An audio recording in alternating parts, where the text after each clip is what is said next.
Assalamualaikum warahmatullahi wabarakatuh. Jumpa lagi dengan saya, Heri Purwanto. Di kesempatan ini, saya akan menjelaskan tentang tugas pertemuan ke-6 mata kuliah kecerdasan buatan. Mari kita mulai.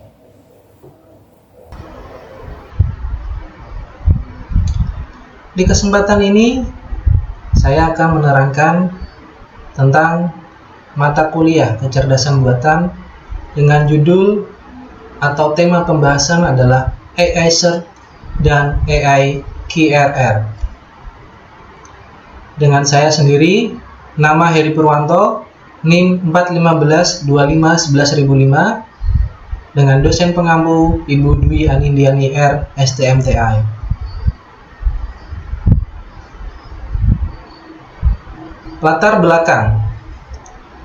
Dalam pengembangan teknologi kecerdasan buatan atau AI, pada dasarnya berakar dari upaya manusia untuk menciptakan sistem yang mampu meniru kecerdasan manusia.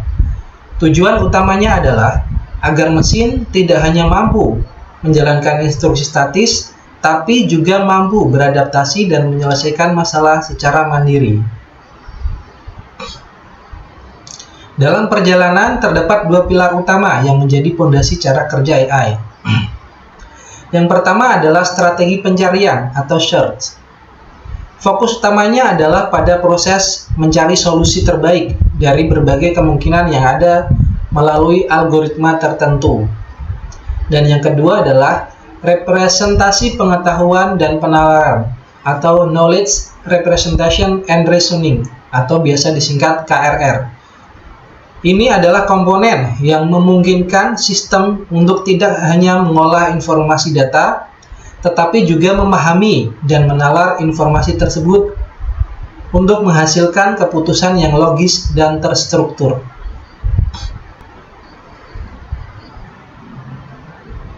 Konsep AI Search. Dalam dunia AI, search bukan sekedar mencari kata kunci Google, melainkan sebuah metode sistematis untuk menyelesaikan masalah kompleks. Setidaknya ada 3 inti dari konsep AI Search, yaitu pertama adalah representasi masalah sebagai state space, di mana setiap masalah dipecah menjadi komponen teknis, yaitu ada state atau keadaan, ada transisi atau aksi pindah dari kondisi baru, dan ada ruang keadaan. Inti yang kedua adalah tujuan utama menemukan solusi terbaik. Tujuan ini bukan sekedar asal sampai, tapi menemukan jalur yang terbaik. AI akan terus membandingkan jalur-jalur yang ada hingga menemukan solusi yang tepat. Dan konsep yang ketiga adalah analogi navigasi peta atau GPS. Bayangkan kita menggunakan aplikasi peta. Ada titik awal atau initial state, ada tujuan atau goal state, ada semua jalan di kota atau state space, dan algoritma search atau otak dari GPS ini akan menghitung rute tercepat mana yang bisa kita pakai dan tidak membuang waktu maupun menemukan jalan yang macet atau buntu. Komponen search ialah elemen-elemen yang merupakan fondasi yang harus ditentukan agar sistem AI dapat menemukan solusi. Ada initial state. Ini adalah titik awal atau kondisi pertama sebelum proses pencarian dimulai. Ada goal state. Ini adalah kondisi akhir atau target yang ingin dicapai oleh sistem. Ada action. Ini adalah semua kemungkinan langkah atau operasi yang dapat dilakukan untuk berpindah dari satu keadaan-keadaan yang lain. Dan yang terakhir adalah path cost atau biaya atau harga. Ini adalah harga yang dikeluarkan di sepanjang jalur untuk mencapai goal state tadi.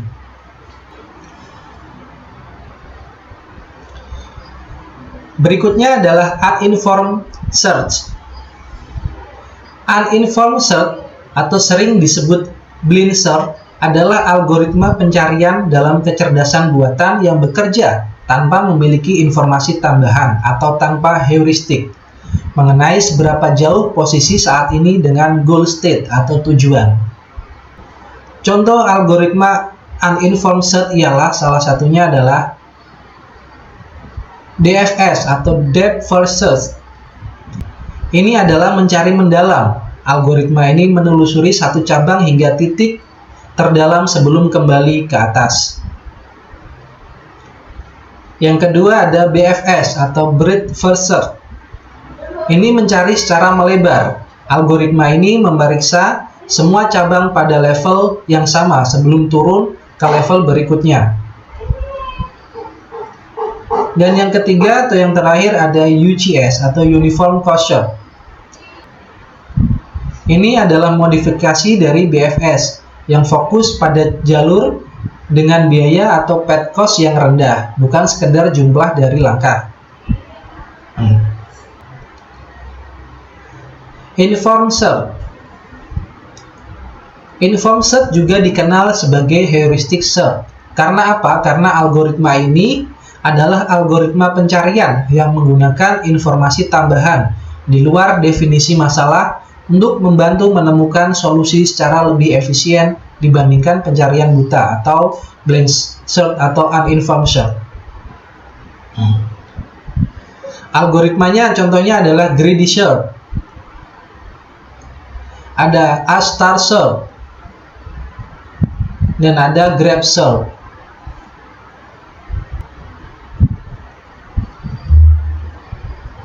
Berikut adalah perbandingan search antara uninformed search dengan informed search. Dari fitur informasi, uninformed search ini hanya berbekal definisi masalah tanpa panduan tambahan atau tanpa heuristik. Sedangkan informed search ini dia menggunakan fungsi heuristik sebagai panduan arah tujuan. Dari cara kerjanya, uninformed search ini menelusuri semua kemungkinan secara sistematis. Sedangkan informed search ini dia fokus pada jalur yang dianggap paling dekat dengan target. Efisiensi. Uninformed search ini mempunyai efisiensi yang rendah karena dia lambat dan boros memori. Sedangkan informed search ini mempunyai efisiensi yang tinggi, jauh lebih cepat dan hemat sumber daya. Contoh algoritmanya adalah uninformed search adalah BFS, DFS, dan UCS. Sedangkan informed search ini ada A-star search dan ada greedy base for search.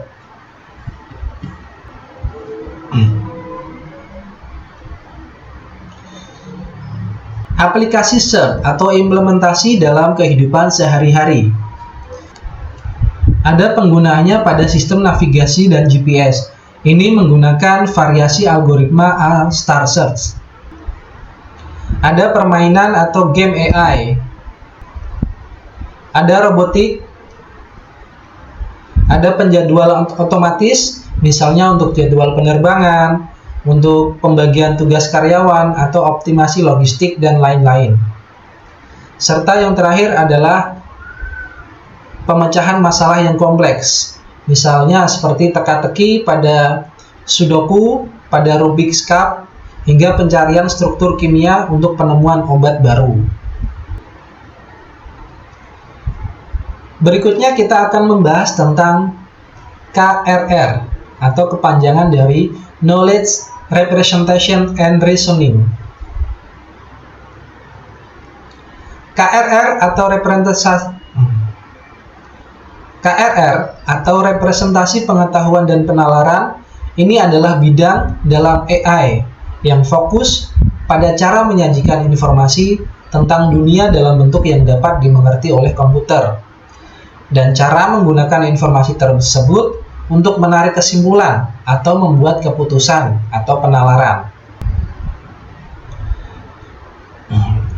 Komponen utama KRR. Ada KR atau Knowledge Representation. Ada reasoning atau penalaran. Ini adalah aturan logis seperti deduksi, induksi, atau abduksi yang mendasari cara mesin inferensi bekerja dalam mengolah fakta-fakta yang ada.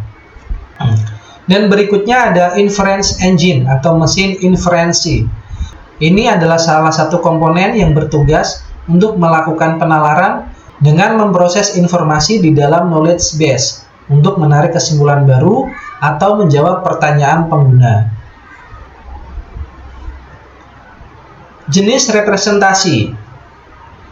Representasi pengetahuan adalah metode yang digunakan sistem kecerdasan buatan atau AI, baik itu AI search maupun AI KRR, untuk menyimpan informasi sehingga mesin dapat melakukan penalaran. Bentuk representasi antara lain ada simbolik. Ini adalah pendekatan yang menganggap bahwa kecerdasan dapat dicapai melalui manipulasi simbol-simbol yang memiliki makna jelas bagi manusia. Representasinya bisa menggunakan aturan logika, misalnya if, then. Berikutnya adalah subsimbolik. Pendekatan ini terinspirasi oleh biologi saraf manusia, di mana pengetahuan tidak disimpan sebagai simbol tunggal, melainkan sebagai pola dalam jaringan. Dan yang terakhir adalah ada graphical. Berikut adalah perbandingan antara simbolik dengan subsimbolik. Perbedaan utama antara keduanya terletak pada cara pengetahuan direpresentasikan dan diproses oleh sistem. Berikut perbandingannya. Dari analoginya, simbolik ini seperti mengikuti buku resep masakan yang jelas langkahnya. Sedangkan subsimbolik ini seperti kemampuan otot atau insting yang terbentuk dari latihan berulang kali. Basis utama simbolik adalah logika dan aturan formal. Sedangkan subsimbolik, basis utamanya adalah jaringan saraf dan pembelajaran mesin. Untuk transparansi, simbolik ini tinggi, terbuka, dan jelas. Sedangkan untuk subsimbolik, rendah. Untuk kegunaan, simbolik adalah untuk sistem pakar, untuk perencanaan logis, chatbot, dan berbasis aturan. Sedangkan untuk subsimbolik ini, kegunaannya untuk pengenalan wajah, untuk deteksi suara, untuk prediksi tren pasar, dan lain-lain. Berikutnya adalah graphical model. Graphical model adalah cara AI memahami dunia dengan menggunakan struktur visual untuk menunjukkan hubungan antar konsep. Pendekatan ini menggabungkan teori graf dan teori probabilitas untuk memodelkan ketidakpastian dan keterkaitan data yang kompleks. Jenis-jenis graphical model. Ada Bayesian networks, ada naive Bayes, dan ada hidden Markov model. Hubungan antara search dan KRR.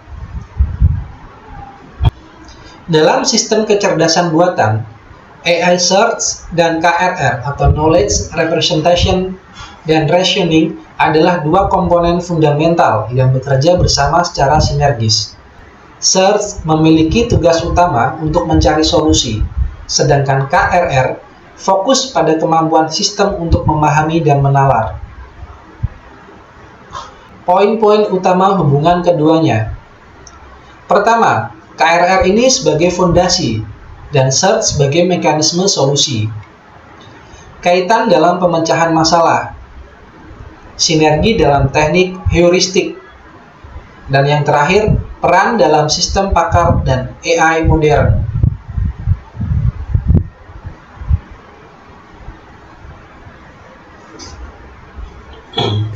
Kesimpulannya ialah secara konseptual dapat dirumuskan bahwa AI sama dengan AI search plus AI KRR.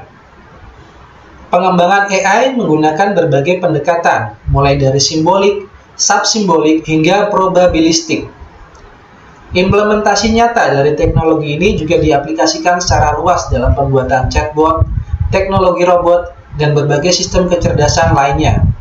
AI modern saat ini bekerja dengan cara menggabungkan berbagai pendekatan tersebut untuk menghasilkan performa yang lebih optimal dan fleksibel. Oke, di kesempatan ini kita akan mengimplementasikan atau praktek dengan Python untuk modul pertemuan 6, di mana kita akan membuat aplikasi seperti ChatGPT atau ChatGPT-like interaktif penuh, di mana pengguna bisa chat langsung dengan AI medis, tanya, diagnosa, tambah penyakit, dan lain-lain, seperti berbicara dengan asisten dokter digital. Fitur yang akan dibuat adalah pertama adalah Chat GUI bergaya ChatGPT, bubble kiri kanan. Bisa mengetik gejala dalam bahasa alami. Bisa menambah penyakit dan gejala baru lewat chat. AI menjawab pakai 3 logika. Langkah pertama, kita buka Visual Studio Code.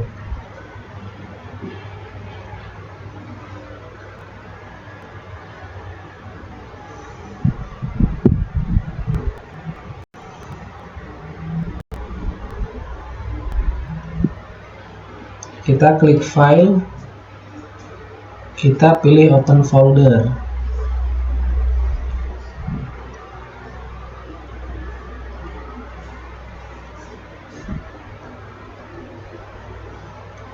Kita klik di folder Python, kita bikin folder pertemuan 6.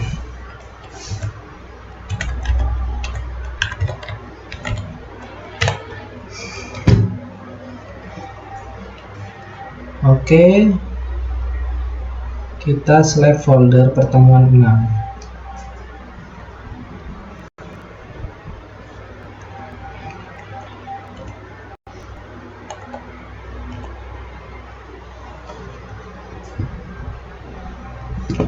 Di folder pertemuan 6, kita klik New File. Kita kasih nama sesuai dengan nama di modul. _.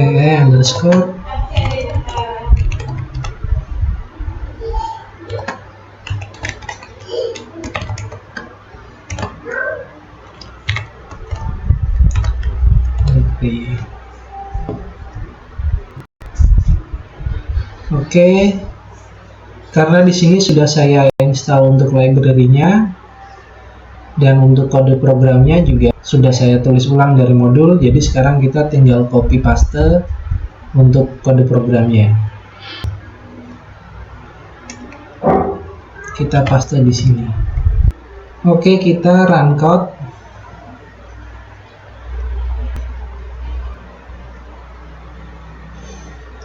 Di terminal kita ketik perintahnya Python streamlit run AI medical chatbot nlu.py. Kita enter.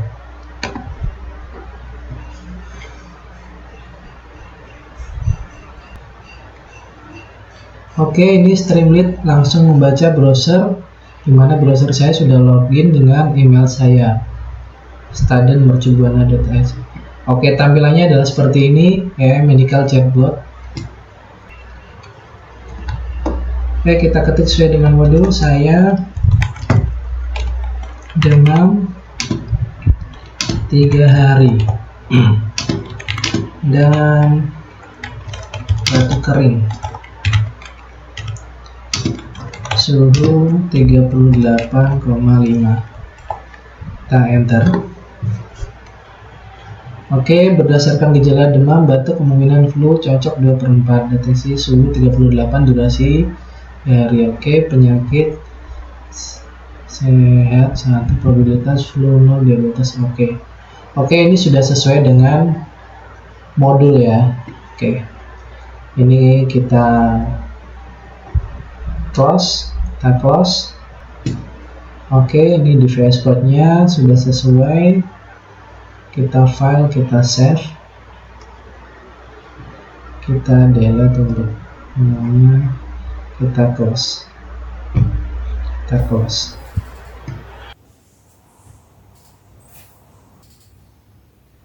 Sekian dari saya, lebih kurangnya mohon maaf dan semoga bermanfaat. Wassalamualaikum warahmatullahi wabarakatuh.